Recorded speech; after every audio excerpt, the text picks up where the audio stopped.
Latest news के मुताबिक Afghanistan government ने अनाउंस किया है 1400 किलोमीटर से लेकर 1500 किलोमीटर का रेलवे ट्रैक जो कि कनेक्ट करेगा मॉस्को रशिया को न्यू दिल्ली के साथ। इंडिया हमारा दुश्मन है।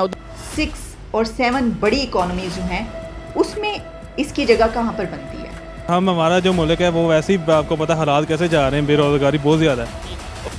$45 बिलियन टू $50 बिलियन।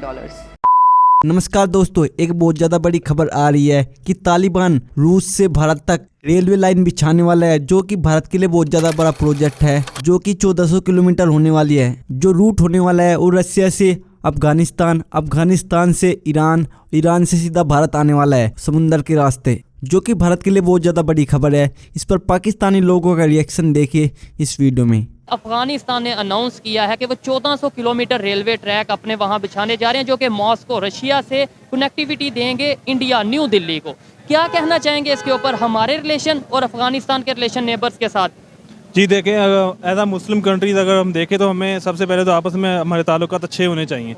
ठीक है, मुस्लिम के अलावा नॉन मुस्लिम के साथ दुनिया देखें जिसको कनेक्टिविटी की तरफ ज़्यादा जा रही है, और हमारा जो मुल्क है वो वैसे ही आपको पता हालात कैसे जा रहे हैं, बेरोजगारी बहुत ज़्यादा है। और अगर हम इस तरह डिसकनेक्टिविटी की तरफ जाएंगे तो हमारे हालात संवरने के समय और डाउन चले जाएंगे सारे। आप इसके ऊपर क्या कहना चाहेंगे? जैसे अफगानिस्तान की अगर बात करें, तालिबान की गवर्नमेंट की बात करें, वो ब्रिज बन रहे हैं एक किस्म का रशिया और इंडिया के दरमियान।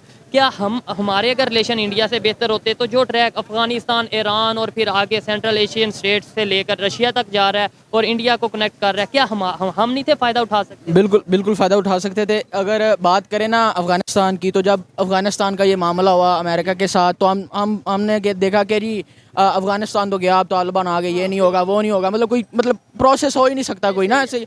और इसी तरह देखे जब इंडिया की बात करें हम बच्चों को क्या सिखाया गया जी, इंडिया हमारा दुश्मन है, उधर से टेररिज्म आ रहा है, ये हो रहा है वो हो रहा है। मगर देखें आज इंडिया दुनिया की दूसरी इकोनॉमी है, 5वीं इकोनॉमी और तीसरी बड़ी बनने जा रही है, ग्रोइंग कर रही है। जिस तरह एप्पल स्टोर खुल गया है, तो मेरे ख्याल से हमें दूसरे मामलात या पॉलिटिक्स में जो कि इससे हमें दूर रहना चाहिए। जिस इश्यूज हैं वो टेबल पे बैठ के सॉल्व किए जाएं, लेकिन रिलेशन कभी खराब नहीं होने चाहिए। जी बिल्कुल नहीं खराब होने चाहिए। तो पहले तो ये कि वो कौन सी 6 एक्सपोर्ट सेक्टर्स हैं जो कि प्रॉमिसिंग हैं और जिससे ये अचीव किया जा सकता है target.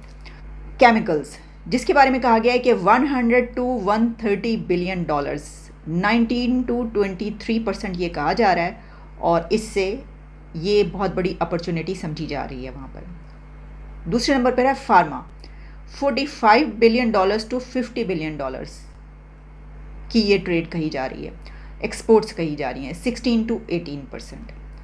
Industrial machinery $70 to $75 billion, 18 to 20%। Electrical and electronics $120 billion to $145 billion, 35 to 40%। Automotive $45 billion to $55 billion, 15 to 18%। और फिर है टेक्सटाइल जो कि है $95 बिलियन to $110 बिलियन, यानी 13 to 16%। अब ये तो उनकी वो एक्सपोर्ट्स जिसके बारे में ऐसा लगता है कि ये इसी तरीके से आगे बढ़ती रही और इनमें और इंक्रीज़ हुआ तो वो ये टारगेट अचीव कर लेंगे। लेकिन अगर हम इसको दुनिया के मैप पर रख कर देखें तो दुनिया की 6 और 7 बड़ी इकोनॉमीज़ जो हैं उसमें इसकी जगह कहाँ पर बनती है, इसको भी देखे लेते हैं। इसमें ये बताया गया कि India's export pi of world exports, percentage of world export, यानी दुनिया में वो 6-7 कंट्रीज़ की एक्सपोर्ट्स में इंडिया की एक्सपोर्ट्स कहाँ पर किस नंबर पर आती हैं।